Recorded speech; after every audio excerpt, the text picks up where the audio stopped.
Welcome back to the Nihilist Media Podcast. This is Bonding with Bond, the podcast where we watch every James Bond movie and talk about it. I'm Mark. And I'm Nicholas.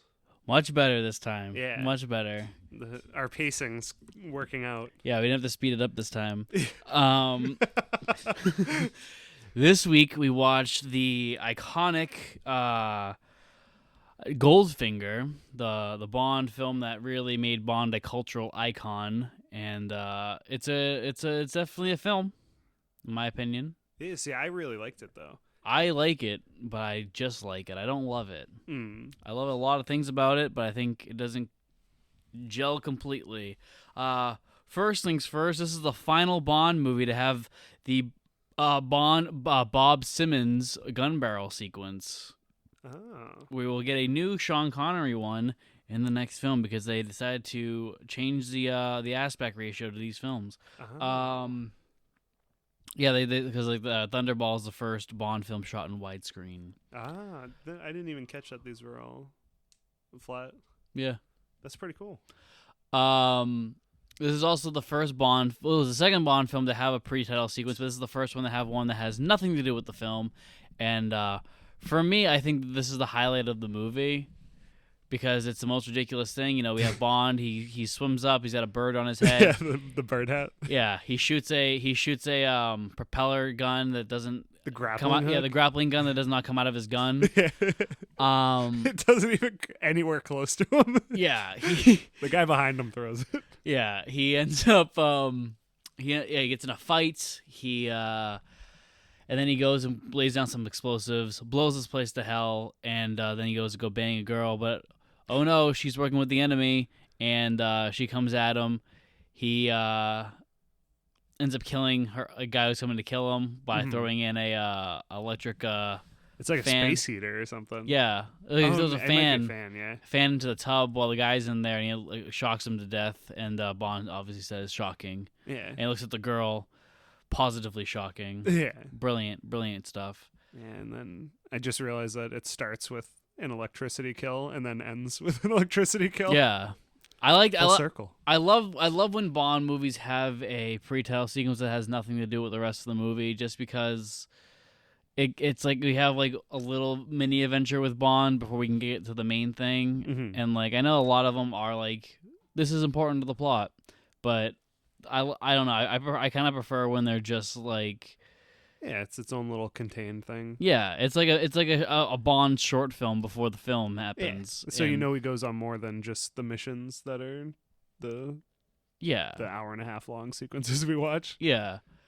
And I love everything about it. I think it's also like the best like shot stuff of the film. And I think like the pacing is perfect. With it because they don't have to speed everything up. Yeah. You know, so let's talk about we also have the return of Ken Adam doing the set design, which you can tell because the sets look way better than From Russia with Love. I instantly noticed when he goes in like that silo to plant the bombs in the pre-movie sequence. I was like, wow, this looks good. Mark instantly. Yeah, it's back to the good guy. Yeah, it's back. Yeah, you notice a lot of domes. Yeah, that's exactly it. This is also the first Bond film not directed by Terrence Young, who had directed Dr. No and From Russia with Love. And I can tell because this one's directed by Guy Hamilton, who a lot of people love as a Bond director. I do not. I think this is his one absolute like this is like a hit for me, and I think he has one other good one, but I think of his 4 he directed 2 of the absolute worst Bond movies. So I liked this one. I'm excited to see the other ones. I like you're gonna regret that. I actually remembered some of the parts from this one. Like I remember Oddjob. Yeah. Because I remember their car also. The yellow and black one, and then there was something else I remembered, and I remembered, the Gold Babe, that really cool scene. It's interesting that doesn't like come back up at all when he kills people because it's so extravagant, and then the other times he's like, oh, just gas him. Well, he does. Well, I think he has a variety of kills. Everything he does is different. he does the gas thing twice, but he also has like the laser. Yeah. And then he has, yeah. I guess the laser is perfect response to nothing's extravagant. Yeah, and even like he also has stuff like the crushing of the guy. Yeah, So well, like, he's dead when he crushes him. well, yeah, Imagine if he was alive. Yeah. That would have been actually sick. Yeah. We also have our Bond theme of the film, which is Goldfinger by Shirley Bassey, which is the best Bond song we've had. Yeah, the first original for a Bond movie too, right? Mm-hmm. Yeah. Although I prefer, if I'm taking a shower, I'm going to be singing Underneath the Mango Tree. Yeah, Underneath the Mango Tree will always be the James Bond theme to me. That and the song they played at the bar at Dr. No, the jump up, jump up, jump up, oh! I love it. It had good music. Yeah. This one I thought had really good music. There was one, I don't remember what scene it was at, but I was like, oh, this sounds really good. It was just an instrumental song. Was it when they were driving? And it's like the bum, bum, bum, yeah, I think so. Because it was in like the later half. Yeah. I want to talk about Guy Hamilton's direction on this. So I want to articulate why I don't like him as a Bond director. I think he does a lot of cool aesthetic things, and I think that's where it ends. I think it's like he's like one of those directors where his aesthetics are really, really, really good, but his storytelling ability is really, really, really bad. Like I love what he does with Q Branch. I love what he does. All of his gadget stuff is fantastic. The cars are great. The humor is hilarious. And at times like the tension in scenes is really good, but then like I think a lot of the characters are kind of flat, and I think that a lot of the character motivations don't make sense. Yeah. And there's a perfect scene at the end, toward the end of the film, where Goldfinger gives his speech to these people and then immediately kills them. So then one. Yeah. So we as the audience just think, well, then he just gave that speech to tell Bond his plan. Yeah. Which we'll get to that when we get to it. Yeah.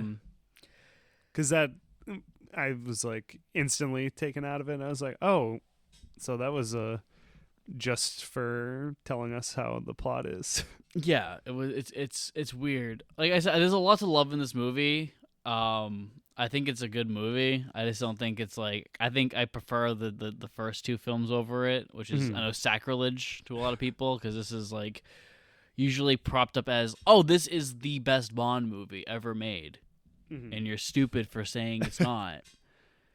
I think it's. I really liked it. You called out too. I didn't even notice that Goldfinger wasn't a Spectre member, which this is the first one that doesn't have anything to do with Spectre. That is true. This is the first non-Spectre Bond movie, and I think I like the idea of we're not going to take over the world plot.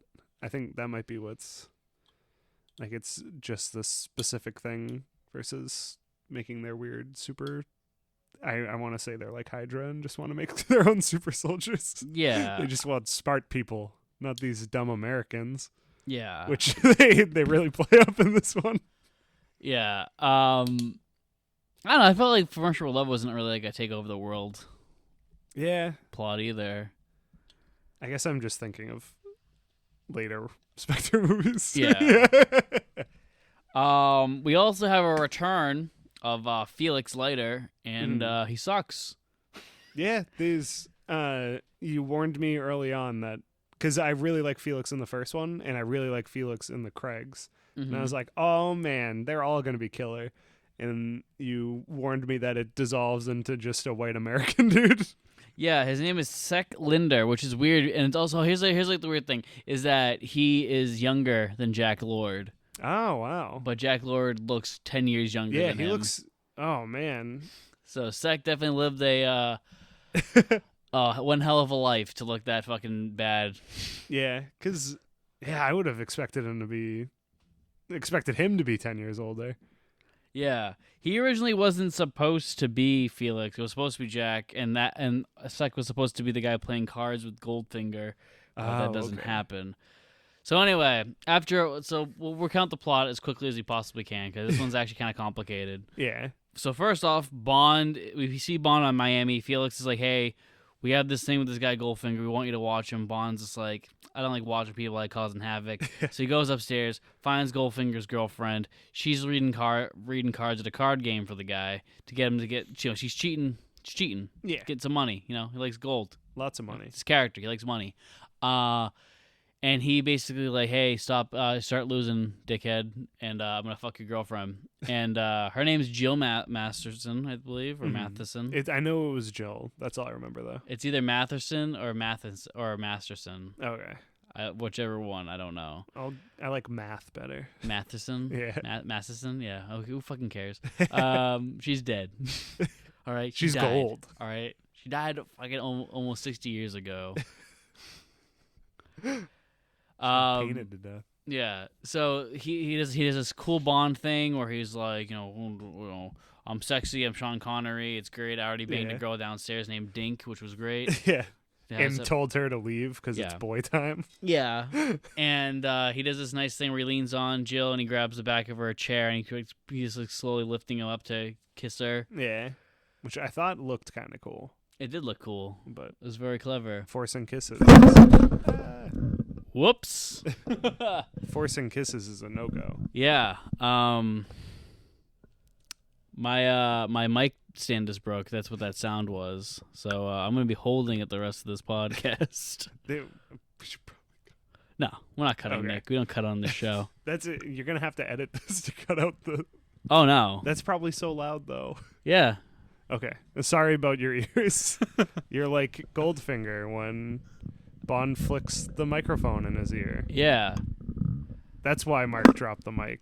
Yeah, it was to accentuate Bond being a dick. So Bond is in bed with Jill Matheson in his hotel. No more espionage stuff. That's not happening anymore. Yeah, we're doing gadgets now. So I was gonna say, I was when you were talking about how we did a good job with the Q branch stuff. Would you trade the espionage for gadgets? No, that's basically what happened. I prefer. I don't know. I kind of like the gadgets. I prefer. I think there can be a healthy medium, and that's GoldenEye. I mean, not GoldenEye. I mean, it will be GoldenEye, but I think From Russia with Love has the healthy balance of the two. Yeah. You just want the pens. Honor Majesty Secret Service also has a good balance of it later on. I think that this era of Bond, or this like the Guy Hamilton Bond does not have the balance whatsoever, and the man literally only cares about the gadgets. Anyway, he's gadgets, though. Yeah, it is a great. Like I said, like he got away with it with one. Yeah. And debatably two, but I haven't watched that one in a long time, and I'm very intrigued in how that one's gonna hold up. I'm excited. So, he's in bed with Jill, and he ends up canceling dinner with Felix because he's too busy getting laid, and he starts kissing her again, and he reaches over to a bottle, and he's like, "Oh, it's lost its chill." Yeah. And she's like, "Just leave it there." And he says, "Like, there's some things you can't do. He's like, drinking this wine or champagne with below a temperature of 34 degrees is like listening to the Beatles without earmuffs." Oh, got him. Cut to 9 years later. Who's doing the music for your movie? I wonder if that came up at all. Yeah. Paul McCartney in the meeting, just being like, "Remember what you said." Remember what you said about my music. About me music. Terrible. Yeah. And they're like, "Come on, Paul, let's just live and let die." All right. It's in the past. Yeah. It's a different Bond, okay? Yeah. Sean Connery's gone. The bad man can't hurt you anymore. Yeah. And then we come on probably one of the most... Well, Oddjob karate chops him right in the back of the neck while he's in the refrigerator. Which is brilliantly done because you don't see Oddjob's face at all. Yeah, just silhouette. Do you? You see silhouette. Okay. I mean, we're going to see it in a second so we can correct ourselves if it's wrong. And He karate chops Bond in the neck. Bond is out cold. He wakes up. He's looking around. The fridge is still open. Nick is like, oh, that food is spoiled. Yeah, ruined. That's way over 34 degrees. Yeah. And we see our gold girl. Yes. That is probably the best directed scene in the film. Oh, yeah. Undeniably. It has such a nice build-up. And, like, the compositioning on her is beautiful. I love everything about it. It's also just a perfect way. And then they're gonna try it again. I think, don't they try it again in A Quantum of Solace and it looks like shit? Yes. I like Daniel Craig, but Quantum is bad. It's real bad. Yeah. Spectre's all right, but we'll get to that later. I can't wait to watch Quantum. I can. Yeah. We got. Don't be surprised if the show just happens to end at Casino Royale. I'm like, it's crazy. They just ended it at the beginning again. We go on a hiatus for 6 months and then we come back with Skyfall. Yeah. It's like we have a lost tape. Yeah. We corrupted. Yeah. And then I never make another one because I'm like, I don't want to watch the other two. Yeah.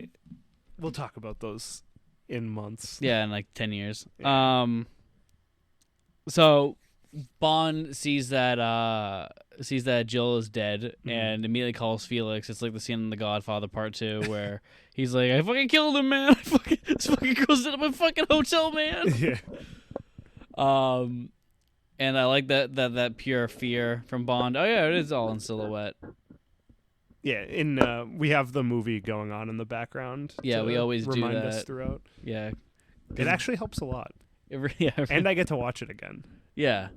So Bond ends up getting put on a mission. M actually ends up being a little bit cautious about putting Bond on the case. He's like, I don't want this to turn into a mindless vendetta for you, Bond. I want you to do this by the book, cold, calculated, and smart. And Bond's just like, I can do it. And he goes, or 008 can. Yeah. Which I like when they mention other 00s. Yeah, mention that it's not just him. Yeah. I think this one does a good job of like showing more going on. Mm-hmm. Like even with we were talking about the beginning scene, how it has nothing to do with it. It's like, oh, there's other missions that happen. Yeah. It's not just all these supervillains. I do always like when they show they talk about other 00s or show 00s. Mm-hmm. Obviously, people who listen to this podcast know that I like that since GoldenEye is my favorite Bond movie. And that is the crutch of the film. But my favorite thing about those movies, like a lot of times when they do it, pre-Brosnan, is when they'll show the other 00 agents and they're all fuck ugly. And I'm like, how are they doing their job? These guys are all fucking stunt guys. It's just it's weird. Maybe the sex isn't needed. I mean, this is a movie that, tells you that it is. Yeah, this movie, the whole plot line is saved through Bond's sex appeal. Yeah. And even then, that's kind of questionable. Yeah, that's a discussion that we're gonna have. That's a bad one. So yeah, I don't want to bore everyone to death. So Bond gets put on the mission. He has a meeting with the Moneypenny scene is also fantastic. Yeah. Moneypenny's always great. Yeah, because Moneypenny, he's like, I have dinner tonight, and she's like, oh, who with? He's like, it's a man. She's like, you're lying to me, and then M's like, it's me. I'm the man. That's right, Moneypenny. He's with me now. Yeah, and then basically we have a dinner scene where Bond shows that he's a snob about wine and alcohol. I know. I forget. I think it's a bourbon or something. Oh, it's bourbon? I think so. Yeah. I'm a dumb American, so uncultured swine. I'm an uncultured swine.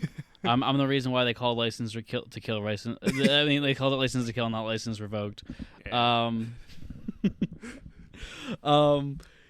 So they talk about Goldfinger and how he might be stealing gold, and they want to catch him on it. So they tell Bond to go check him out. Bond, being a petty bitch, goes and plays golf with them. Yeah, and that's where we meet Oddjob, and we end up they play for one piece of gold. A piece is a large bar. It's a large bar. A large Nazi gold bar. Yeah. And since Goldfinger is German, he's like, fuck yeah, my people. Right, give me. Yeah. And Bond ends up playing with him. You want to describe that one?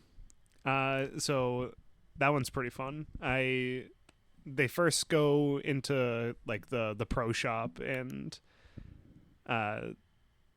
who is it? Is it the guy who ends up being Bond's caddy, or is it just a dude who works there? It's a guy who worked there. Yeah, he says, "Oh, a guy just came in with a similar handicap to you. You should play together."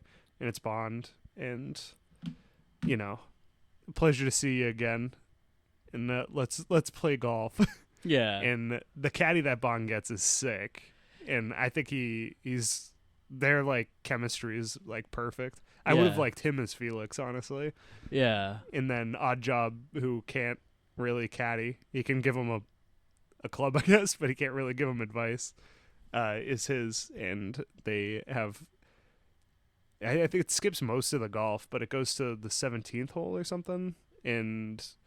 Well, he basically Goldfinger says like, "I know you didn't come here out to play golf, so what's your game?" And he tosses the thing on the ground. Yeah. And then they get to a certain point, and Goldfinger loses his ball.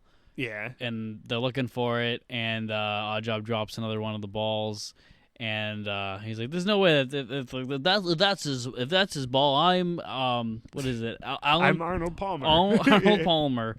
And he's like, "I know it's not his ball. How do you know, sir?" And it's like, "I'm standing on it." Yeah.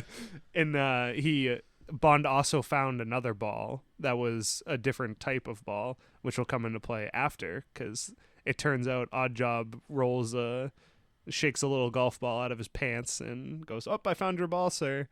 Mm-hmm. So he cheats, and then in the next hole, Bond cheats. Yeah. And it equals out perfectly. Yeah, and then he throws the game. Just so he can be like, "Oh, this is you played a Schlesinger 1, right?" And he's like, "Yeah." He's like, "Well, this is a Schlesinger 7, so by strict golf rules, I won." You're a cheater. Yeah. So give me 5,000 pounds. Goldfinger gets pissed. Yep. And that caddy probably got fucking $5 out of it. Yeah, he cuts Bond a $5,000 check, and that caddy got a nice pence tip. Yeah. Well below 5%. Yeah, a little bit. And one thing that I love too is they're talking about gold the whole movie, because that's his thing, and the inflation rates on gold are just so funny. What year was this movie? 1964. 1964. It was $30 for an ounce of gold. Yeah, and now it's. I think I checked during it was like $17.50 for an ounce. And they're like the whole time they're just talking about figures, and I'm like, oh, what a simple time. Yeah, it's like when you watch Taxi Driver, and when Travis goes to the theater, he buys a ticket, he gets 2 candy bars, he gets himself a large soda, and he gets himself a large popcorn, and they're like, all right, that'd be $150, and he's like, shut the fuck up. Yeah. It's like, no, the packaging's worth more than that. Yeah. It always blows my mind when I watch older movies and they're just like, oh yeah, it costs this, and it's like, shut up. Yeah. Bought a house for $2,000. Yeah. It's definitely something. Yeah. It's like when you watch a movie in the 30s and they're trying to like, we're gonna hold them up to ransom. How much? $300. Yeah. And they can't afford it. Yeah. They have to get the treasury to write them a check. We're the United States government. We can't pay you $300. Yeah. And then after the golf, he cuts him the check, and he's like, "Don't ever meet me again." And then Bond throws a tracker right in the back of their car. Yeah, and then Oddjob throws the hat. Yeah. He decapitates a statue.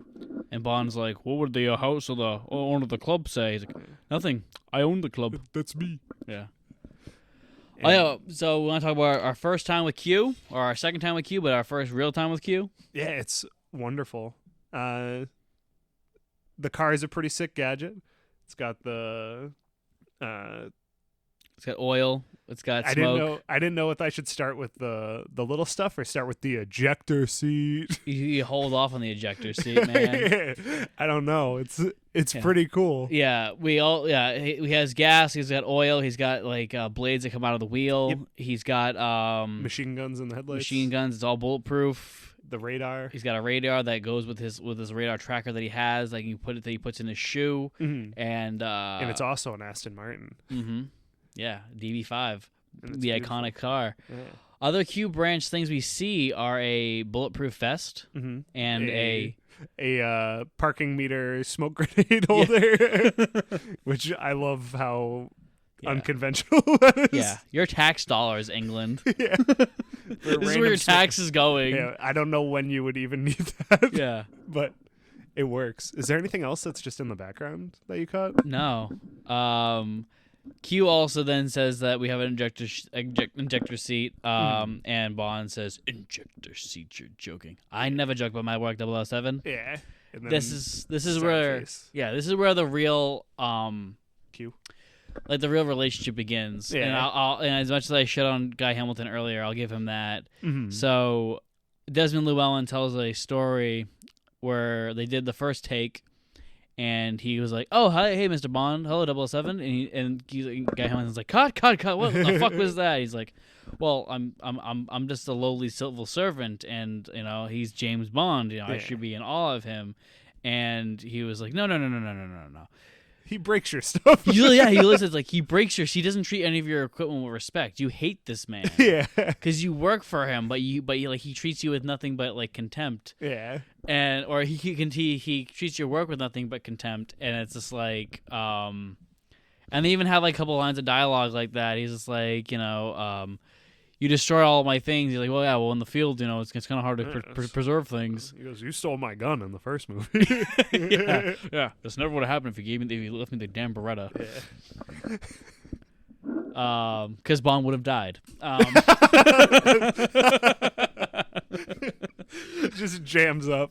Yeah, he would have been dead. So in the plot now, they're tracking the car. It flies to Switzerland. Yep. And they are doing a nice little car chase. Yeah, well, Bond is keeping his distance from Goldfinger because he's a spy, and he understands that he should not be right on his ass. And because we've seen the other two Bond films, he can tell when someone's on his ass, so he knows how to avoid doing that. And since he has a tracker on him, he's in no big rush. Yeah, and it's like a 150-mile tracker or something too. But there's a girl behind him who's chasing and is trying to get around him, and Bond is just like, okay, I'll let her go. And she goes, she passes, and Goldfinger stops, I think, to get some fruit. Yeah, like a little family stand. Yeah. Yeah, he goes to the farmer's market, and it's a big windy road on a hill. Yeah. So like he's still a bit away from them, but he's looking down the hill at them. Yeah. And this girl ends up pulling out a sniper and shooting, and it almost hits Bond, and Bond's like, "What the fuck?" And begins to chase. But then he kind of ignores it, and it just keeps following Goldfinger. She shows up behind him again, and he's like, "All right, enough's enough." Yeah. And he cuts her tires, and he picks her up, and he starts flirting with her immediately. He's like, "I got these guys tracked. I can get laid real quick." But this girl is not. I got 5 minutes. Yeah, this girl is not having it. She has nothing but contempt for Bond, and she's just like, she starts lying to him. He's like, "So what's your name?" She's like, "My name is Tilly something." Yeah, something with an S, because then he looks at her rifle case and it says TM. Yeah, and he's like, "Up here for hunting season? I had a case just like that." She's like, "Oh, those are from my ice skates." He's like, "Lovely sport." Yeah. And he's just like the creepiest he could possibly be. Like, there's nothing charming about him in that scene. Yeah. He ends up that one's pretty rough. Yeah, he brings her to a gas station, and that's where they part ways for a bit. Now, this is where I think the first big flaw with the film happens.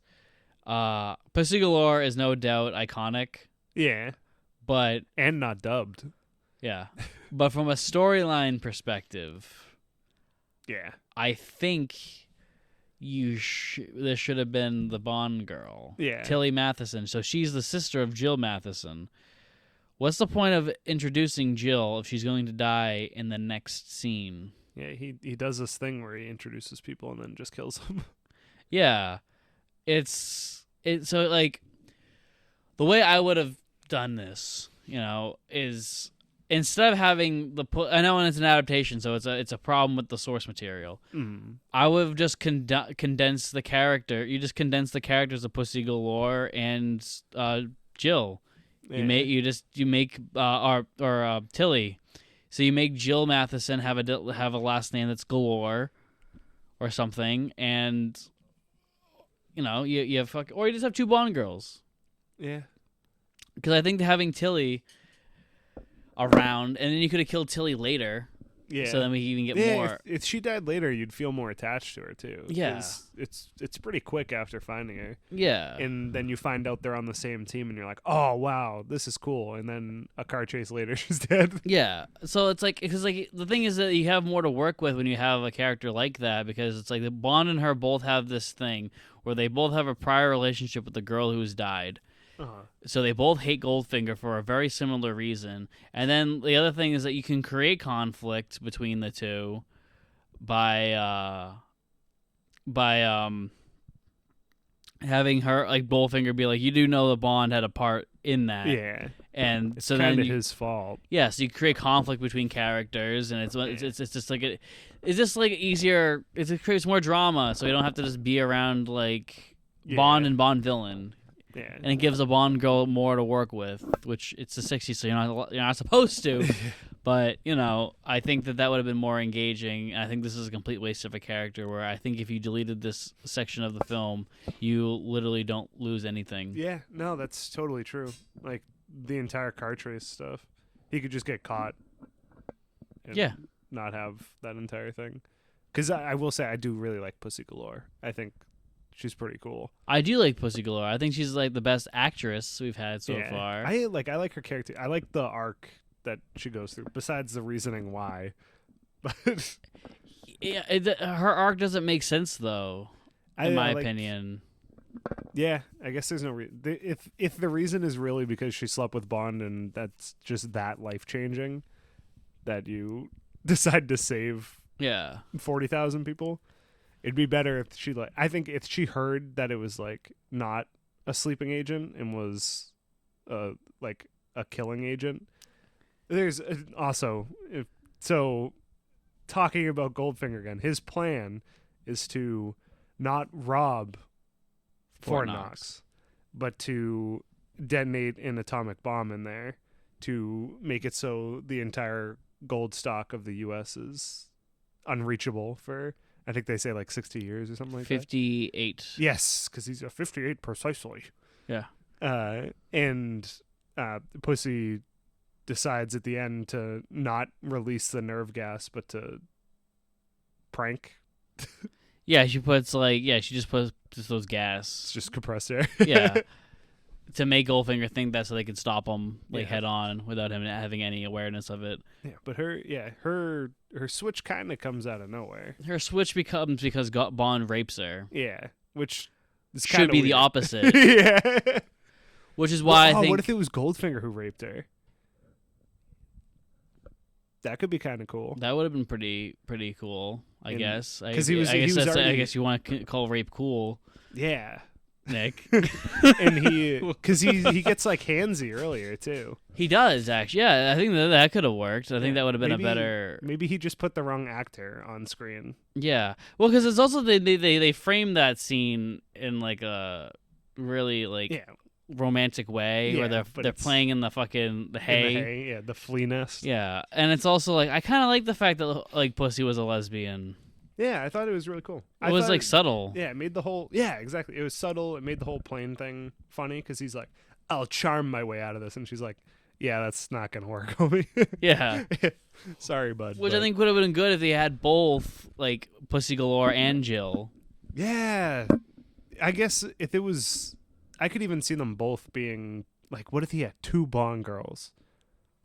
Yeah. And one of them wasn't in it just because he's just so handsome that she can't not be with him. And maybe Jill could have been the reason why she like switches because like Jill gets killed in front of her or something. Yeah. So we don't have to have any rape. Imagine. Yeah. That would be pretty sick. I hate when we rewrite these in our heads and it starts coming out better than the movie. Yeah. Like it's just like because it's like Pussy Galore's opening. That's why I was like, do I want like it has to have 2 of them because Pussy Galore's like introduction is like in my opinion, so far, the best introduction we've had. I think this is even better than Honey Rider coming out of the water. Yeah, I think it was really good. Just like the hazy opening, like him opening his eyes and just looking up at her, and he's just like, and she's just like, "My name is Pussy Galore," and he goes, "I must be dreaming." Yeah, like it's perfect. Yeah. That is amazing. And it's like it's got a good little comedy in it. Yeah, you're like, oh. She's also pointing a gun at him. Yeah, and then he could just like be sitting there, and he's like, "So tell me, what happened to Jill Matheson?" And and she's like, "She's on the other plane." Blah blah blah. They meet up again later. Mm-hmm. Or he, I get like her whole purpose. Like Jill Matheson's entire purpose within this film is just to get killed by Oddjob. Yeah. And moments after being introduced. Yeah, it's. You were complaining about it in Dr. No, with Quarrel being his entire existence is to get killed by the dragon. The dragon. But we spend so much time with Quarrel. And he's such a good character, too. It might be I'm also mad he's dead. Yeah. Well. No, because that is his purpose. His purpose is to die. Yeah. His purpose is to create stakes. Jill's purpose is to create stakes. So, but I think too fast. You could have just done that with somebody else. Yeah. You could have just done it to the caddy. Yeah. See, oh my God! If the caddy was more in this movie, it would have been. Whew. Yeah. I don't know if I would have been able to handle it. Yeah, you just send another. You know, simple fix right here. Ready? Caddy's her brother. It's her dad. No, I was gonna say, not the caddy. So what you do is, you know how like they have the scene with M and it's Bond and him, and he's like, "Hey, if you're not ready for this, like." I don't trust. I don't want your head in the game. And he's like, I have my head in the game. Yeah, I don't believe you. I'm sending another agent with you. Ooh. And then he dies from the thing. So it also even makes sense with when when Goldfinger eventually catches him, and he's just like, if I don't leave, if I don't report in, another 00 will just replace me. Yeah. Yeah, and it's just like I think that would be pretty cool, and that plays into the thing we were talking about earlier, where it's like I like seeing the other parts of MI6, like how it all like matters in their world. Yeah, that would be cool. Yeah, and you introduce Jill Matheson exactly where you first did it. Bond is on his own thing while the other guy is tailing doing something else. Yeah, he's. All right, another way you can cat all together is you have Bond trailing Goldfinger and the other guy tailing the nuclear scientist that Goldfinger's working with. That would be good. And they're on different missions. Yeah. But same center point. Yeah, and they meet here, and then they find Jill Matheson, like, what the fuck are you doing here? And the other guy's like, who is this? He's like, you just don't worry about it. Yeah. Don't look at her. Well, the way they went, it's like, who is this? And he's like, she's a bad shot is all. Something stupid like that. And then that would have been pretty good, though. Yeah, and then you have two Bond girls. And, I do like that. Yeah. We'll just rewrite it. Or you just bite the bullet and kill Felix. Stop killing Felix. Stop it. Felix shouldn't die. This Felix sucks, so... Yeah, this Felix. But Felix is a character. My dream boy. I don't see why. I don't know. I really like him as a character. What is it about it? It's his relationship in the Craig's just from Casino Royale, and then from the first two books. It's like it's cool because he doesn't play a huge part in the Craig ones. Like he's not really a major character. Like I didn't even know who he was until I read the book, and I was like, oh. The CIA guy's Felix? I was like, whoa! And then when he comes back in the second book and stuff happens, I was like, oh. Yeah. I was like, oh no, my boy. What, did he die? I can't remember. I think he gets fed to an alligator. Oh. It's either him or somebody else in their group does. Oh, okay. Yeah, but I was like, oh. Yeah, so, I mean... I like Felix, obviously. I loved him in Dr. No. Mm-hmm. I love like the cool the sunglasses. The sunglasses guy. I hate the old man Felix that they're doing. I hate the bureaucratic version of Felix. Yeah, Felix should literally be the same as Bond. Yeah, he's the American Bond. Yeah. And I hate that they're just like, oh, look at this dumb fucking hick. Yeah, exactly. And they really dumb him out in this one. Yeah, they dumb him out in every single one that isn't made by Terrence Young. Mm-hmm. So you have one more cool Felix, and then the rest of the Felixes before Casino Royale are going to be bureaucratic fucking losers. I'm not excited for that. Because most of his appearances are by Guy Hamilton, who just sees fucking Felix as a bureaucratic fucking loser. Yeah. That's annoying. Yeah. The initial car chase. So Bond goes to this place where Goldfinger has his It's warehouse like smelting. Yeah. And he hears the word Operation Grand Slam. He's gonna keep that one in the back of my head for later. That sounds important. And then he meets up with Jill, who sounds the alarm, and then they kill Jill. Yeah. So when she gets Oddjobbed, and Mark kind of like looked at me, and I was like, "Is she gonna be alive? Because I'm gonna be so mad." It's like if they show him cutting the head off of a cement statue, and then she gets the same hit, and she's like, "Ow." Yeah. It's like, please don't. And I was like, okay, she's dead. I was like, kind of a waste of a character, but yeah, it's definitely a waste of a character. Oh yeah. But then we get the grandma with the machine gun. We do get the grandma with the machine gun. We do get the ejector seat thing. Yes. We see him do all the all the gadgets get used in that little scene, which is unfortunate in my opinion because like get the them beauty all out of the way. Yeah, the beauty of the Q stuff is like they tell you that this is going to happen later on in the film, and then you anticipate it, and then the end climax you get it. Yeah.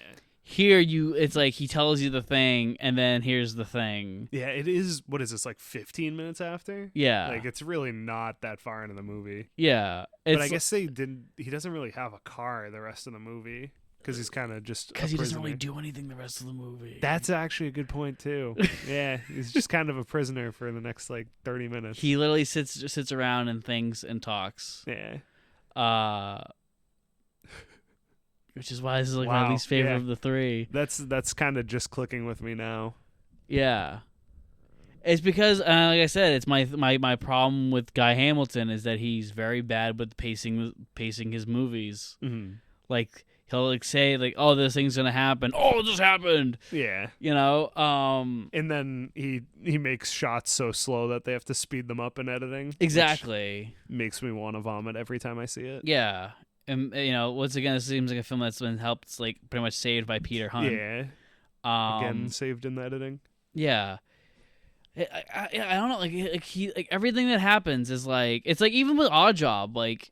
He does the thing with the hat on the statue, and then 4 scenes later he does it. Yeah, like the scenes that are well paced are not well paced because they're directed to be well paced. They're directed because the editing is really good. Yeah. For example, the scene with the laser. Yeah. Where is killer. Yeah, other than the opening is the highlight in my opinion of the film. Mm-hmm. Sick prop too. Mm-hmm. And great performance from the dubbing actor of Goldfinger. What? I didn't realize he was dubbed the whole movie. Yeah. You thought that guy was? Do you think that was that real guy's voice? Yeah, I did. At some they got points. You again. Yeah. I don't know how I'm falling for dubbing. Because they're really good at it. Yeah. Like that one got me a lot. Yeah. One of the girls got me too in one of the other films. Tatiana Romanova. Yes. Yeah. Not Honey. Yeah. Yeah, no. It's just because Peter Hunt is fucking sick, dude. It's good. Peter Hunt's a really good editor. Is George Clooney in even? Did you ask if George Clooney's in any of these? I just had like a stroke. No, I meant to say Sean Connery, but I said George Clooney. I was gonna say, what the fuck? Is Sean Connery dubbed?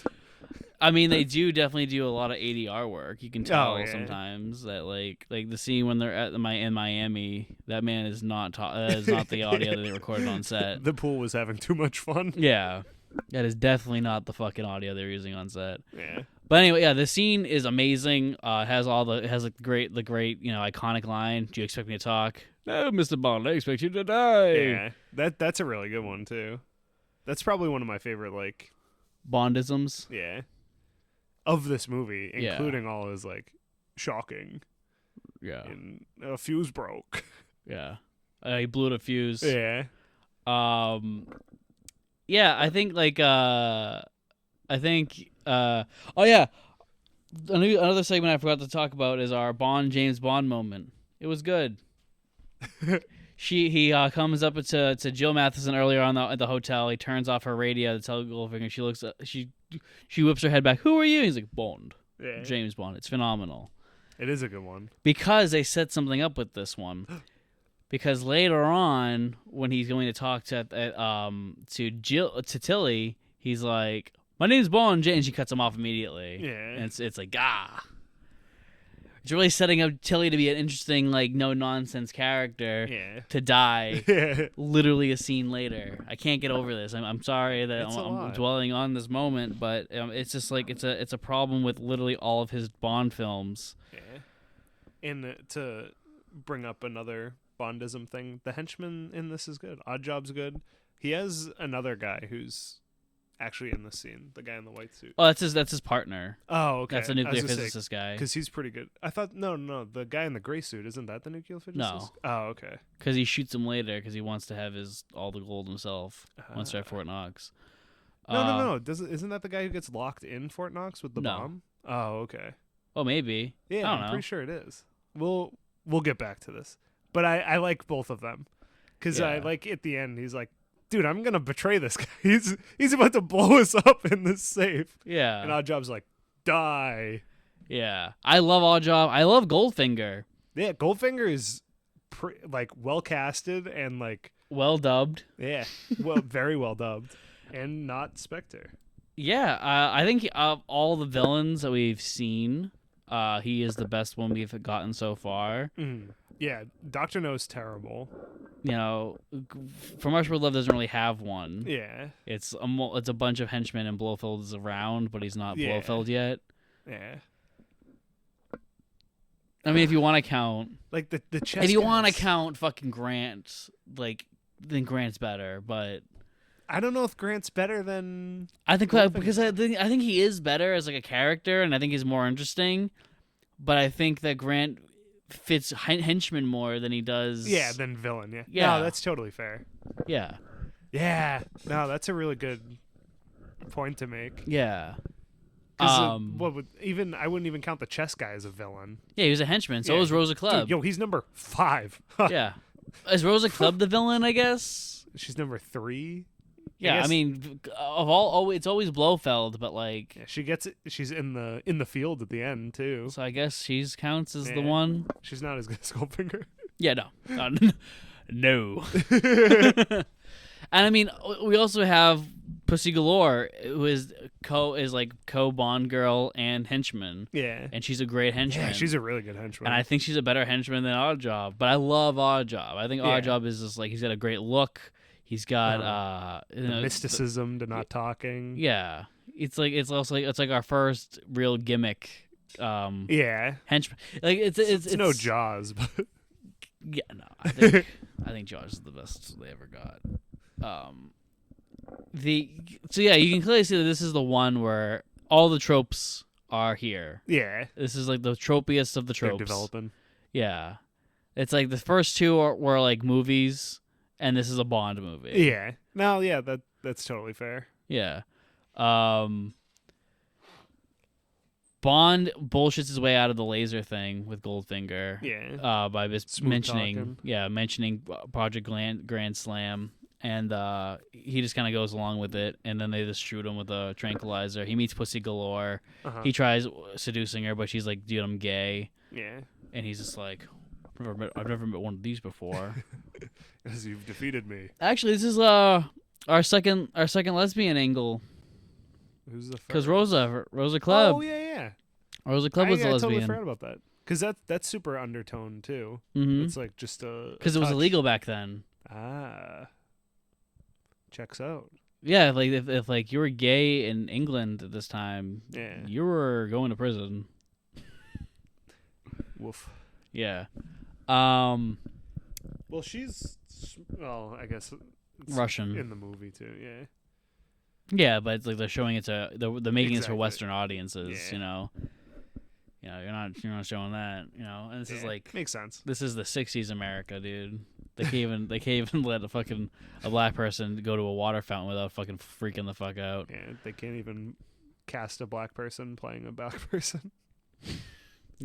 They can't cast an Asian man to play an Asian man. Yeah. Well, this movie, there's no yellow face. There is none, but there is Uh-oh. the opening. The henchman is supposed to be Mexican, but it's played by a white guy. And they're like, he is so close. And he said, and I watched the documentary this morning about it. He says I had high cheekbones, so they said I could pass off as a Mexican with makeup. Oh boy. So fuck. Damn. Yeah, I think every Bond movie has a little something in it. That's terrible. We do get a tiny bit of espionage with him going in the plane bathroom, and for some reason there's a alarm in the cockpit that lets the pilot know somebody's in the bathroom. Shouldn't that be a thing? Because aren't you just like when they're landing or when they're doing something? That's I guess that's you true. have to like have everybody be like buckled up. But it's a private jet. It's so small. I guess it makes sense though. Yeah, that does check out. But he's got a little peeping Tom looking in the bathroom at him, just trying to get some privacy. Yeah, and she keeps peeking through all these different peepholes, and he keeps finding ways to block them. Yeah. Doesn't he like put like shaving cream on one of them at one point? Yeah, he puts the suitcase in front of it first, and then he goes to shave and sprays it, which looks so weird. But it's like, I know you're watching me. Yeah. I do like one thing that I think is kind of bullshit is that his heel goes up and he puts the thing in there. There's no way his heel is not coming undone all the time. Oh yeah. That's got to be a real good motor to keep it closed. Unless he has like a fucking like a thing like to like attach, like it's like, hey, I have a button that's like connected to the other like the sole. Yeah, because that's like the way your foot comes down too. Would just kick that open. Yeah, constantly. Should have gone like a little bit to the side or something. Yeah, like a little piece of the wood missing. Looked cool, but not very practical. Yeah. Unlike the oil slick, the most practical gadget. I'm just like, to go back to the Q branch thing earlier when we were bitching about the car. It's because like, what my thought was like, and how From Russia with Love, how we're told about this suitcase at the beginning, and he never uses it until the train. The very end. Yeah, like they could have like saved the Aston Martin stuff. Like they could have done a little bit of it in like a first chase, just to show you that the car is cool as hell. And then later on, like Bond or someone is driving through Fort Knox. Yeah, like if there was the other agent. Well, the other agent would have had to die earlier. Oh, yeah, because you wanted Jill. The trade. Yeah. And then Jill would have to die. So Jill drives the Aston Martin. Well, Jill has to die earlier. Pussy drives the helicopter carrying the Aston Martin. I would actually be fine with Pussy Galore driving the Aston Martin. But then, like, oh, no, she flies.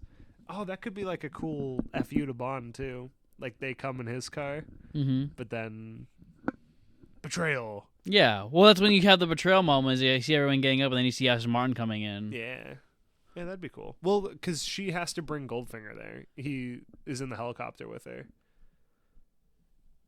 True. Is like the only thing. That's why I was like, maybe he drives her. But it would be so sick if she, like, during the American retakeover. Yeah. Or you have it, or you keep Jack Lord as fucking Felix, and you have Felix do it. Yeah. Also would have been, would have been even better. Yeah, with his sunglasses and everything, with a cigarette hanging out of his mouth. Yeah. Hell yeah. Cigarette on the little extender thing, too. Yeah. There's something, I really want to talk about Fort Knox, but there's so much before Fort Knox. But we get to a horse farm. We'll blow through the plot. Bond gets captured. He is put at Goldfinger's horse farm for like ever. He gets in and gets out. He gets in, he gets out. You know. Then he has 4 guards. Yeah. But they leave the door open. Yeah, he does this really weird thing where he's in the thing and he's in the cell. Yeah, he's in the cell. Yeah, and like he keeps walking. He looks at the guard. He walks back. He smiles. He walks back. Looks at the guard. Smiles. Walks back, and then he winks, smiles, and just goes to his knees. The guard's like, "Where did he go? What is this, a glory hole?" Yeah, and then he opens the door, Bond's on the ceiling, knocks the guy out, grabs the gun, starts running. he ends up in this room underneath a room that has a miniature of Fort Knox, and there's a bunch of men in business suits talk, and Goldfinger basically unveils the plan of Operation Grand Slam, which is basically like, hey, we're gonna break into Fort Knox. Y'all are gonna get a lot of money if you just back me. I mean, you've already been backing me. Here's how I want to return your investment. One guy's like, yo, that shit sucks. I don't want to be involved. And Goldfinger's like, okay, I'll buy you out. And the guy's like, cool, dude, put the gold in the car. And they're like, excuse me, gentlemen, I'm going to put gold in this guy's car. Bond then gets, gets dragged down by Pussy. Yeah, knocked out. Yep. And then Goldfinger kills everybody in the meeting room. With the nerve gas that he plans on using on Fort Knox. Mm-hmm. And then he also kills... Well, he basically sends the other guy away. Bond slips the tracker into the guy. The guy goes off with Oddjob. The Oddjob kills him and crushes him into a bunch of pieces. It crushes him into like a car demolition place. Yeah. Got a little desk cube of a car. And then he... So then Bond's tracker is now gone, and so they're going to go back to the horse ranch to check up on Bond. So here's another beautiful guy Hamiltonism. Why would he give this speech? So here's the two things. I think that what he's trying to convey is that Goldfinger just likes hearing himself talk, and so he just, and that's literally his downfall, is that he likes to talk. Because he has the plan, so Bond heard it, and then once he's sitting there, he encourages Bond to crack the plan to begin. Anyway, I like that scene. I do like that. He's like, think about it. What am I gonna do? Yeah, I'm not gonna take the gold. Yeah. Huh? Yeah, and he's like a little kid. Yeah. But that doesn't make sense with those guys, because he also doesn't tell them his real plan. He doesn't even tell them it's he says the gas will knock people out for 24 hours. Yeah. So he's not even giving him the real plan, so it's not like he's getting anything from it. Now, the other way you can interpret it is he just wants to get rid of all of his partners so that he can get the fair sum. Fair enough. Why would he tell them? Yeah. You're like, you already have them all they're all there. Why would you give that other guy the ability to say I don't want it? Yeah. Just fucking kill them all as soon as they're all in that room. What's the point? Now, I think this could have worked later, where if he was just like, hey, all of you guys show up to this location, and then he kills them while in the show the gas, and that's how Bond finds out about the gas. Yeah. Or he's testing out the gas on these guys, which that makes sense. Yeah. But then it would make more sense if Bond witnessed it, which he doesn't. Yeah. And Bond already knew it was a deadly gas. Yeah. And it's weird. The audience shouldn't be ahead of Bond. Yeah. Yeah, that's a really good point, too. Yeah. Yeah. Has that happened before? It has in From Russia with Love, because we knew who Grant was and Bond didn't know who Grant was. Oh, yeah, because of the beginning scene. But that's also that's not this. This is something that's literally happening without he's Bond gets told about this later. Yeah. So double of it. Yeah, so it's just we're double dipping here. Yeah. It's this. I don't know. I think that if while they're at dinner and Goldfinger says this thing with him, and then he's just and knockout gas. He's like, no, not knockout gas, Bond, Mr. Bond. Come. And they walk to the window, and they're looking down at the guys, and they're all counting money, and then you just see the gas, and you just see them all dying. Yeah. That'd be cool. That's how you do it.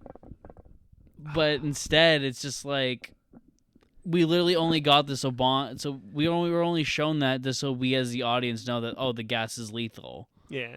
And then Bond says it again anyways. So again, this is all just to prove he's a bad guy, I guess. And then once Bond finds out that it's poison gas, he just rapes Pussy Galore anyway, and Pussy Galore gets rid of the gas. Yeah. She sees the light. I wish it was Goldfinger. Yeah. That would have been a nice little twist. Yeah, I think this also has the issue with all of the Bond movies so far is that the girl gets introduced way too late into the film, which is why I think Jill should have been, Tilly should have been the one. They had the opportunity to do it earlier.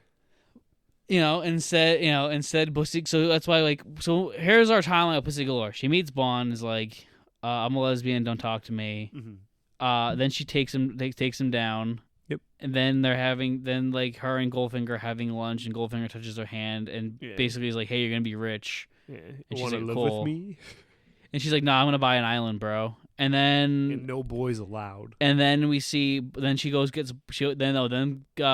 has drinks with Bond and Goldfinger, which nothing's really discussed there. But it does trick the CIA into thinking that Bond has everything under control. Yeah, which it does. is what Goldfinger wanted it to look like. Yeah. I'm talking about for Pussy Galore's character. Oh, okay. I'm just showing you why this turn doesn't work. Yeah. And then fifth time we see her rape. Yeah. And then she becomes good guy. There's nothing in there to have established that she is dissatisfied with Goldfinger at all. Because she seems very satisfied. Yeah, she's gonna get an island. Yeah. And I think it's on the plane originally. He asks if it's like personal or something like that, and she's like, "No, I fly his plane. Yeah, I'm a pilot. Yeah, he pays me very well." Yeah. So it's just like, once again, if we had Jill, or I keep saying Jill, it's Tilly. Okay. Yeah, it's Tilly. We all know. Yeah, if we had Tilly, it's not the dead one. you can even do a cool. I mean, you couldn't have in 1964, but now you could have done a cool thing where Bond and Pussy were both into her. And so when she dies, once again, it's a full-on reason. That'd be pretty crazy. Yeah. And if Guy Hamilton really wants fucking rape in his movie, I don't know, Goldfinger could rape fucking Tilly. I don't know. Yeah. No. And that's why Pussy Galore completely turns. Yeah. Yeah. That's even no. I think it. It has to be Pussy. Yeah. Yeah. As bad as writing rape is a turning point in the character is. Yeah. I think if it was. It establishes him more as a monster. Yeah. Because if there wasn't like the hand touching earlier on, but I think you get like those undertones that he's like, please love me. Yeah. Look at all my gold. Yeah. And my finger. Yeah. Does it explain why his name is Goldfinger at all? Actually, no. It's just his last name. Really? Yeah. What's his first name? Oric Goldfinger. That's funny. Yeah. What and he likes gold. Name. Yeah. And everything he touches turns to gold. That's what I was like expecting it to be like a nickname because he's like, oh, look at me, I'm like that king from that fairy tale. No, he's just German. It just happens sometimes. It's just a name. Yeah, it's just like Santa Claus comes to town. The guy's named Burgermeister Meisterburger. He doesn't need a burger. This is German. Yeah, so why has he gotta like gold? Because his last name's Goldfinger. Yeah, that guy should love burgers. Yeah, I mean it's established he likes burgers by his body. But, he's got good. I like all the outfits in this movie too, except the henchman costumes. Oh yeah, the henchman costumes are fucking it's like dick, dude. A blue jumpsuit with like a yellow belt. It's not even blue. It's more gray. Yeah, it's very weird. And if anyone knows me, the one color I hate in film is fucking gray. Yeah. What is it? It's not black. It's not white. What is it? It's somewhere in the middle. Yeah, I don't like it.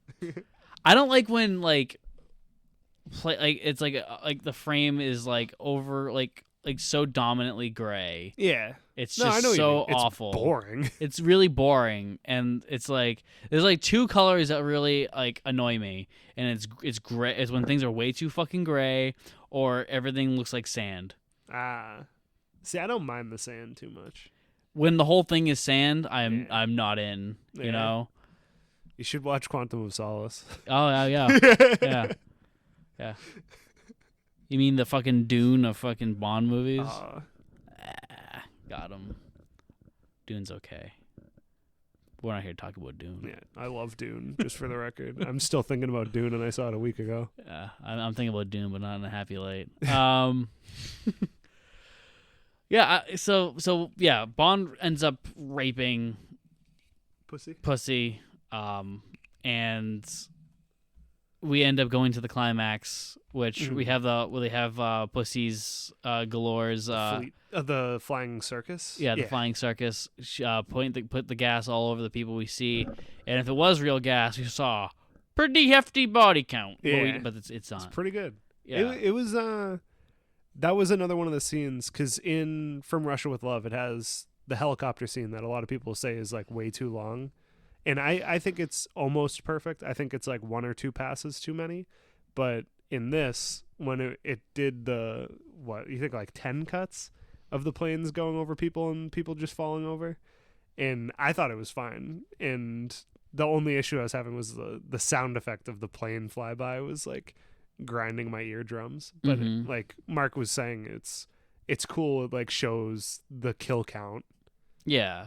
Just so it's good at like deceiving you, because it's one of those things where it's like Bond is ahead of us because Bond knows that this is going to happen, and we don't. We get reversed because we knew that it was poison and he knew it was gone. Yeah. So, that happens. They break in. They handcuff Bond to a nuclear weapon. And they lock him in there with Oddjob and possibly the nuclear scientist. Yeah. And then while that's going on, Felix wakes up. They drive in. They start mowing down fucking henchmen. Yeah. And then Goldfinger ends up tricking the United States military because Americans are stupid. Yep. And he shoots them all down. He's like, "I'm your captain. Go. Bond's over there." And then they walk past me. Just shoots all of them down. Yep. You gotta love it. Gotta. And cool. slowly the nuclear physicist guy's like, "Oh shit, he wants to kill us." Yeah. Wait, Fuck. we're locked in here with the bomb. Yeah, and he wants to unlock himself out, get himself out of there. Oddjob kills him, which I don't know why. Because like he could have just let the nuclear physicist leave. Yeah, but at what cost? No cost. Oddjob would still die. Yeah. But Oddjob throws him and it looks pretty cool. And then we get some good comedic timing of Bond trying to get to the body while Oddjob hurries his big old body down the stairs trying to beat him to it. Yeah. And it looks really good. That was probably one of my favorite back and forths of the movie. Yeah. Oh, the Oddjob Bond scene is fantastic. Mm-hmm. It's a fantastic scene, and Oddjob they throw the hat a lot, and then he ends up throwing it, which actually probably wouldn't have been a pretty good time to do the hat thing. He could have killed the guy with the hat, but I'm just saying. Yeah, but then how would his body get so far down? Well, because he could have done it he could have been leaning on the ledge. He could have like thrown him to the ledge and then thrown the thing at him, and the guy falls backwards with the hat. And you could have a good thing where Bond like grabs the hat and he's like trying to hit his the handcuff. The handcuff. That'd be cool. I feel like. And then he throws it at Oddjob. Oddjob catches it to show how like strong he is. Like it didn't even affect his hand. Oh, I forgot to mention this. There's in the golf course scene.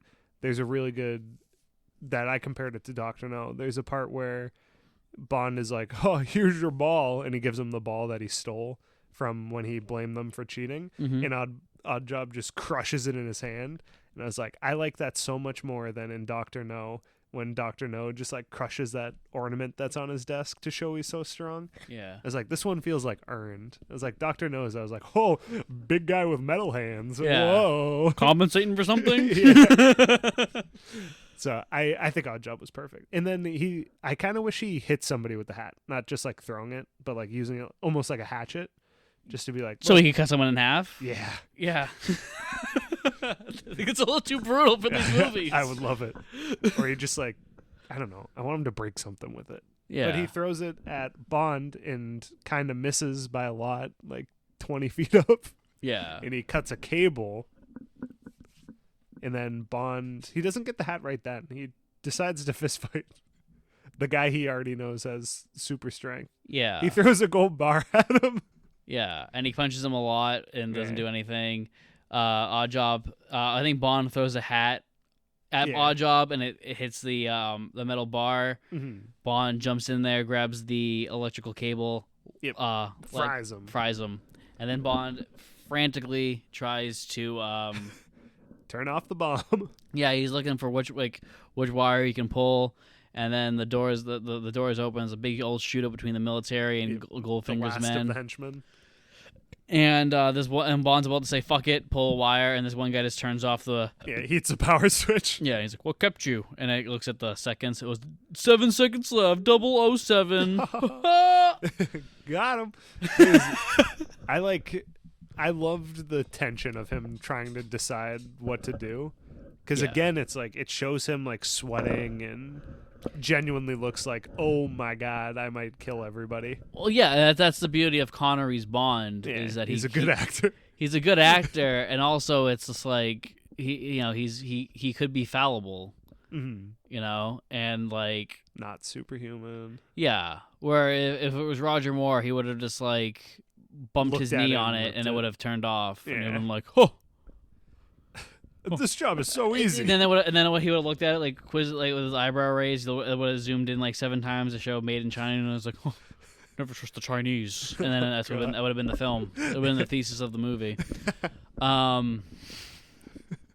I don't have to watch those again. Fuck me. I'll be there though. Yeah. So he does that. Then they're like, "Thank you, James. I'm Felix Leiter, and I suck now. And you're going to have breakfast with the president or lunch with the president. Have fun, buddy." And they're playing this weird American Revolution style fucking marching music. And he gets on the plane. Really out of place. And while he's sitting there, the plane takes off. And then Goldfinger comes out of the room with a golden gun. Mm-hmm. And Bond says, like, "I had to warn Pussy about this earlier, that if you shoot a gun in a plane, you get sucked out of the explosive decompression." And Goldfinger, being stupid, is like, "I don't care, Mr. Bond." And he's like, "Where is Pussy?" And he points the gun away from Bond because he's fucking big dumb idiot. And Bond grabs him, and then Goldfinger proceeds to pull the trigger and shoots a window of all things. Shoots the window away from Bond. That's nowhere near Bond. Yeah, the one near him. And then Bond just grabs onto the plane. Yeah. And does not fly out. Yeah, it's a good banister he held on to. Bullshit. Yeah.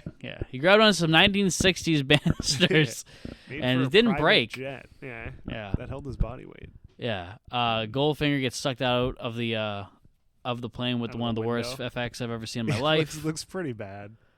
And although his facial expressions are incredible. Yeah. And the plane goes down. Bond and Pussy are in I think they do a parachute. Yeah. Parachute out of there. And then Pussy's waving for the Americans to find them, and Bond just like, "How about we have sex again, but this time consensually?" Yeah, but now you like me. Yeah.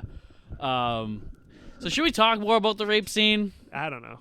I think we can all agree it's bad. Yeah, it's awful. Yeah. It's really weird. They definitely try to play it up like it's like, I don't think it clicked in their head that this was non-consensual. Yeah. They're like, "Oh, look, they're playing." Yeah. Ooh, he's besting her in a fight. Like, it's the moment when, like, she's like on the ground and like he's like leaning in, she's like literally forcing him off, and then he's just going, using his body weight to crush her. Yeah. And then like they start making out, and then she's like into it, but then it's just like, is she into it just because like she just wants this to be over as quickly as possible on top of her? Yeah. It's like the most uncomfortable thing in a Bond movie. Yeah. I'm glad it's over with. Yeah. It's like, it really taints this movie. Yeah. Oh damn! I don't know if that's picking up, but the dog's freaking out upstairs. Yeah, like I said, I think this is a good movie, but a extremely flawed movie. Yeah. In nearly every aspect. It's just so well edited, I think, and so well acted. Yeah. That you forget that a lot of that shit's going on, or a lot of it's like shit. Is like a lot of this is bullshit and sucks. Yeah. But when you like think about it after the movie and you're like thinking critically on it, it's like a lot of this shit is stupid. Yeah. And not well written and not well paced and not well. It's like, I don't know. Yeah, it's definitely not my favorite one. I do think Goldfinger's incredible, and Pussy's awesome too. Yeah. If they just like didn't rape her, man, this could have been something for me. Yeah. It, like the gags in this are great. Yeah. It's definitely the funniest one so far. And the gadgets are good. Yeah. I really liked because I completely forgot that everybody didn't get gassed. So when Felix like wakes up, I was like, hey, oh, everybody's alive. Everybody acted perfectly for this. Yeah. Everybody fell at the exact same time, like 40 times. Mm-hmm. Yeah, like, although, like, while this is also the funniest one, I think that it's missing the Terrence Young humor, where I think while, like, this one has, like, the jokes, Yeah. like, I think Terrence Young Bond is funnier, because, like, it's in much more fucked up situations. Yeah. Like the car falling down and blowing up with 3 by mice, and like, what happened? I think they're on the way to a funeral. Like, in those ones, Bond's post-kill ones. Yeah, the post kills. Yeah, because he, like you said, does nothing in this movie. Well, he does the shocking, and he blew a fuse. Yeah, I get the he blew a fuse one's kind of on the par with the funeral one for me. I don't know. I think I'm thinking also when the guy's dead in the car and he's like, make sure he doesn't get away. Yeah, because that one's good too. Yeah, that's right at the beginning too. Yeah. We'll have to make a collage of all of them. Of all the post quips. Yeah. That'll be good. Yeah. We can do a S to F top tier rating. Yeah. I'm writing that one down. Be on the lookout for that in future 6 episodes. months. Yeah. On the finale, when we get to No Time to Die. Yeah, so I know it's like sacrilege, but like I've liked Goldfinger my whole life. It's never been one of my favorite ones. Like even as a kid, like I liked it, but I was always like, this is the VHS that's gonna get watched the least. Yeah. It was like one of those ones where it was just like I liked, like I don't know, it's the plot never felt like cohesive. Like the film doesn't feel cohesive at all. Yeah. And I think it gets away with it just because of how good Sean Connery is and how good Honor Blackman is and how good Gert Froyer is as Goldfinger. Yeah. And I think that his directing, Guy Hamilton's directing style, flaws are shown in Diamonds Are Forever, where Connery is like completely like, I don't want to do this anymore. And they're following like one of the best Bonds ever, and they don't have a good person playing Blofeld anymore, and they have a really bad Bond girl, and it's just like nothing works. Yeah. And then he continues to do it but then the next one is Roger Moore, and now you already have a handicap. Yeah. Starting off week.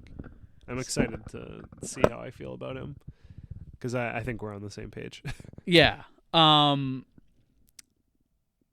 yeah, thankfully, because I know that the next one is also another divisive Bond film where some people consider it a masterpiece and some consider it one of the weakest, is Thunderball. But we have the return of my boy Terrence Young. Yeah. And we have a cool Felix coming back. It's like, everything lines up. Spectre's coming back. Up, Mark. Spectre's back, dude. Like, come on. And I don't know. This is a nice time away from Spectre. No, it is, but like, the more Spectre we get, the closer I get to Honor Majesty's Secret Service, and that's where I want to be. You know, I don't want to fucking be with fucking Spectre, fucking number 5 to number 7s and shit. You know, I want my boy Blofeld. I feel you, but I like this one overall. Yeah, I like it. It's a solid 4 or 3.5 out of 5. Yeah. Okay, good. It was like, that's pretty low, Mark. You're like, I loved it. 0 stars. Yeah, we'll just start using letterbox ratings for everything. Yeah, I'd probably give it 3.5. Well, speaking of that, now we are going. Me and Nick are going to have letterbox lists that we're going to update every week. Yeah. where we're gonna have our personal Bond rankings as we go along. Yeah, because Mark realized it's gonna be a lot of films real quick. Yeah, because like once we get to like Die Another Day where there's 20 of them, it's like, all right, let's rank them. Yeah. Let me just remember everyone off the top of my head. Half the episodes are just gonna be us rattling off. Yeah, and then me and you being watched. like, and that's, oh fuck, we forgot about this one. Yeah. It's like, how did we forget Goldfinger? Yeah. So now we're 3 Bonds in. Connery versus Craig. Where are you standing? I don't know. I do like. There's a lot less rape in Craig. I gotta say, but Sean's pretty good. So you're still preferring Craig? Yeah. Okay. I think I have to rewatch them again, and I'm not rewatching them until we get there. Yeah, but No Time to Die was real good, in my opinion. I think it was real good. I just think the Bond wasn't real good. He's hating on him still.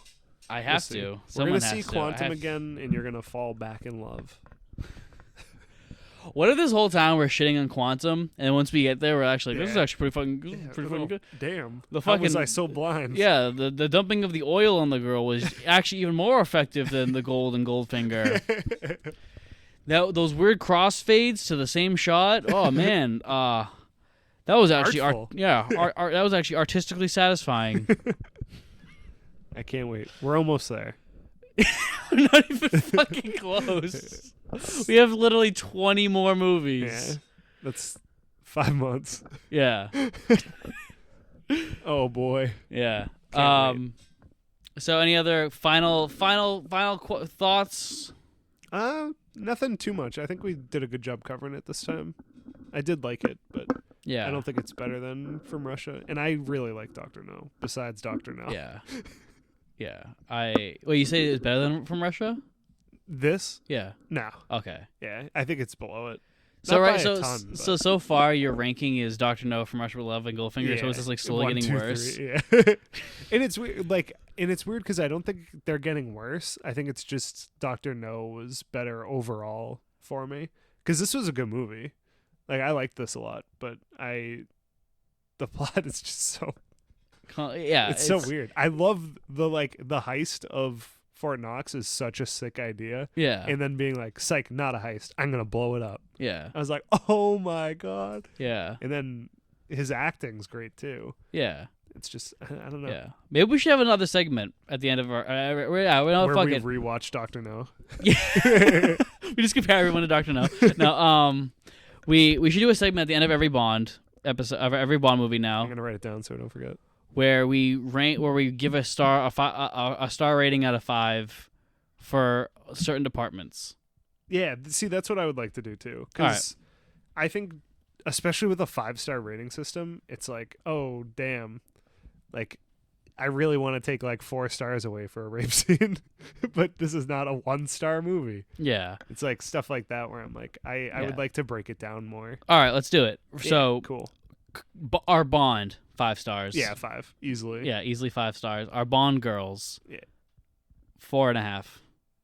Because Jill is amazing. Tilly has had a lot of potential. I wish Tilly was in. That's like, do I fault the Bond girl category because they killed off? That's why I was taking points away, but then Pussy Galore added. Yeah, because that's like, she's like 3 points on her own. She's awesome. Yeah, and Jill's death is like perfect. Yeah, I liked all that. Yeah, I think the writing is what ruined the Bond girls, not the Bond girls themselves or anything. Yeah, it's the same. It's the same for From Russia with Love. Tatiana is betrayed by the writing, not her performance. Yeah, or her character. Mm-hmm. So our villain, 4.5.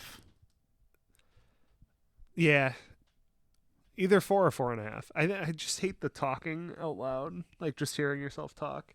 But dude, he's got a death laser. He does. Yeah. Henchman is a 5. Big old gold star. Yeah, that's 5 stars. Yeah. Villain plot, I would say 3.5. I think it's pretty good. I think it's tangible too. He's not trying to blow up the moon. Yeah. Actual script, 3. I was gonna say either 3, 2.5 or 3. I was gonna say I might go to 2.5 for the script, but and our Felix 1. Yeah. I'm gonna give him 2. I don't know. I'm gonna give him 2. They write him so dumb in this movie. If Jack Lord is a 5, then Sec can be a 2. Okay. I also, and this is tough too, because like I can't really compare him to anything too much yet, and it's like, I mean, comparing any of them to Jeffrey Wright, I think is unfair. okay. I was like, Because he has 3 movies to develop himself, where only one other Felix has 2 appearances. yeah, Like, in my opinion, I truly believe if Jack Lord played Felix in like all of the Connery Bond movies, he would be the best Felix, undeniably. But he doesn't. Yeah. So it's like, Yeah. what are you gonna do? Gadgets. Gadgets. I should be writing this down. Dang it. I'm gonna go like 4. I'm gonna go 3. Really? I think the you Aston really Mar- hate that car. I know I love the car, but that's all. That's all it is. It's just the car. Sure, yeah. It's just a lot of gadgets in a car. And then a tracking device. in his shoe. You know, it's not an exploding pen. See, like, I have my opinions, and then you talk, and I go, oh, he's right. It is just a You car. can challenge me on this. No, like, because everything you're saying is true. I'm like, it's the most iconic car they have. This is the toy I had growing up with the ejector seat and everything from Corgi Toys. Mm-hmm. So it has a soft spot. And the parking meter smoke grenade. Well, he didn't use that. That doesn't count. That has big potential. Yeah, you're right. It's only like a 3. Yeah, I think from Russia. I'm gonna give 3.5 though. Like From Russia with Love, I think is definitely a 4-star because you have the briefcase is sick. Yeah, the briefcase, and you have the watch with the wire. That's not his gadget though. That's Grant's. But he uses the gadget, so it counts. So I'm counting the smoke grenade parking meter. All right, fuck it. Yeah, take it, fucker. I'll give it this. It has better gadgets than Dr. No, because Dr. No's gadget was a gun. yeah, a non-Beretta. From Russia, what were the gadgets? It was the suitcase. The suitcase. I would give the suitcase 5 if the smoke grenade thing and the sniper rifle weren't just like thrown in an empty box. Yeah. If it was like compartmentalized or something, maybe I'd like it more. We forgot about the sniper thing. Oh, because he could build the sniper on anything. Yeah, which is pretty cool. Yeah, he can't build it while he's running though. Not running from a helicopter. Can't put that thing together. Yeah, he's got to hide under a rock first. I like to see if a helicopter's flying like right next to your head. If you could build a sniper, I bet I could build a sniper. Is it like a stick? I'm more like, Nick, I want you to outrun a helicopter. Let's do it. I want your not like army trained like self to fucking to beat James Bond. James Bond. I could do it. I bet I couldn't beat his time if we were just sitting here putting it together now. Yeah. Yeah. Is there any other M scene? Phenomenal. Yeah. 4.5. That was pretty good. Q scene 5 stars. Yeah. Money Penny perfect. Scene 4 stars. Yeah. Yeah, I'd give that 4. So I overall give this movie like a 4-star or a 3.5 star. Yeah, I'm probably gonna go 3.5 more than 4, just because I think the other 2 were 4s. I think you gave if Dr. No a 4.5. If I look at your letterbox, it says you gave a 4.5 to Dr. No and a 4 to From Russia with Love. Okay, yeah, that sounds like me. Yeah. In this, I don't think was as good as those ones for all reasons stated. But yeah, we'll finalize a list of things to rate at the end of each episode for how it is. But then we won't rank all the movies. Yeah, because you can find our rankings on Letterboxd. Yeah. And then we can like link them in the description or something. Yeah. Sweet. All right, and that's gonna conclude Goldfinger. Next week, like I said earlier, we're returning to Terrence Young's Bond world, and we're gonna do Thunderball. So we're going back to Spectre. We're gonna have more dark humor, and there's probably gonna be more racism in it because it's Terrence Young. Oh no. No, actually, I don't think there is. Okay. Well, that's good at least. That is good. I'll take that. Yeah. I don't know. Is it better than rape? No. It's like he doesn't rape anyone in Thunderball. That's good. Wait, does he? Oh no. We'll see next week. That one's a lot grayer. We'll talk about it next week. Yeah. We'll see you on Tuesday. Everybody. Thanks for listening. Bye. Be sure to subscribe to the Nihilist Media YouTube channel. Watch the films. Listen to 296 and the Monday Night War if you like wrestling. If you like old school video games, definitely check out 296 because I think me and Tyler are pretty funny boys. And other than that, we will see you next Tuesday. See you, everybody.